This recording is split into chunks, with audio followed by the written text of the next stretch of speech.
Approaching Manila by sea, you might spot a strange, blocky silhouette guarding the entrance to Manila Bay. At first, its sharp angular lines and two massive rusted gun turrets make it look like a grand old warship at anchor, still pointing menacingly toward the South China Sea. On closer inspection, you realize this ship is entirely stationary, its hull carved out of thick concrete extending beneath the waves. This is Fort Drum, a ruined fortress of concrete and steel that once guarded the southern entrance to Manila Bay. Despite being neglected for most of its operational career, its construction in the early 1900s was a massive undertaking.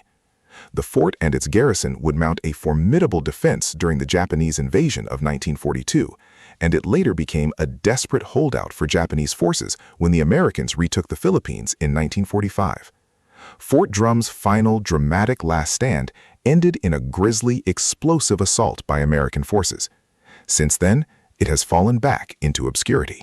What became Fort Drum started as a small rocky island called El Fraile, sitting at the entrance to Manila Bay, alongside the larger islands of Corregidor and Caballo. The Spanish, who took possession of the Philippines in the late 1500s, used these islands as lookouts, fortifications, and custom stations to tax ships. El Fraile's first major historical moment came during the Spanish-American War of 1898. On the night before the Battle of Manila Bay, Commodore George Dewey's American squadron sneaked past Caballo and El Fraile under the cover of darkness. Suddenly, a soot flare-up from the funnel of the USS McCulloch briefly exposed the squadron. A small Spanish garrison on El Fraile, armed with three 120mm guns salvaged from warships, opened fire. Several American ships quickly exchanged fire with the island battery. While no damage was done to the ships, it served as a powerful reminder of the strategic defensive position the small island offered. Following the American capture of the Philippines, the U.S. Army Corps of Engineers initially designated El Fraile as a small naval mine control station. However, the Coastal Artillery Headquarters objected, arguing that the existing forts could not reliably cover the 8-mile-wide channel on dark, rainy nights, leaving a gap for enemy warships to sneak through. First Lieutenant John Kingman proposed a dramatic solution. Instead of building a new artificial island, they should cut El Fraile down to 8 feet above the waterline and build a massive reinforced concrete fortress on the leveled foundation. He envisioned two 12-inch guns mounted in mushroom-shaped armored turrets positioned at either end of the structure. While Kingman's specific design was rejected, the core concept was adopted. By February 1909, the revised plan upgraded the armament to 4 14-inch guns facing out toward the sea, utilizing straight angular lines that followed the natural shape of the island's foundations. The final design featured 25-foot-thick reinforced concrete walls to withstand 12-inch naval gunfire, covered by a 10-foot-thick concrete deck. 2 tiers of 6-inch guns were added to the sides for close-in protection.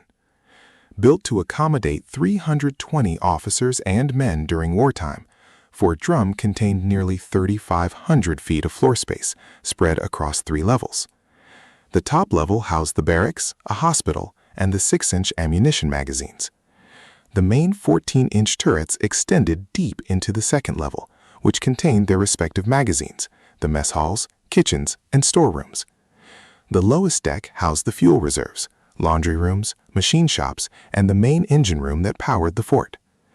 In 1909, the fortress was officially named Fort Drum in honor of Brigadier General Richard Coulter Drum, a distinguished veteran of the Mexican and Civil Wars who died that same year. Construction began in April 1909, requiring the removal of hundreds of thousands of tons of rock and the extension of concrete breakwaters below the waterline.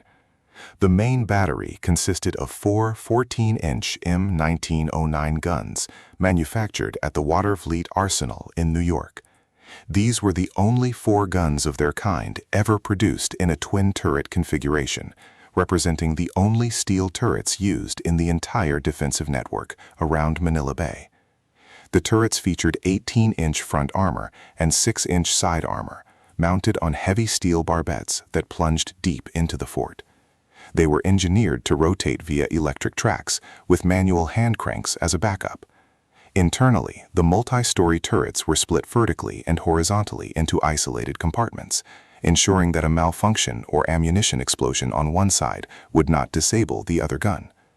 After test firing at Sandy Hook, New Jersey, the guns were disassembled, shipped 8,500 miles east, and installed in 1916.